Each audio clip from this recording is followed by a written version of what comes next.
Sampurasun, wilujeng enjing pamirsa sadaya. Tepang deui sareng simkuring pun Adelia Dwi Apriliani dina program Radar Sunda.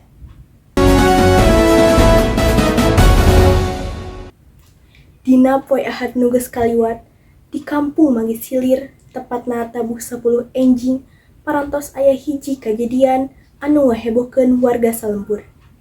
Kusabab ayana longsor di caket pasawahan warga.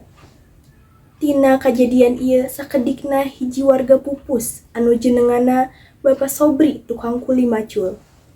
Sareng 4 warga sanesna kudu dicanda ka Cimande kusabab tulang pananganna pateuh katinggal urug.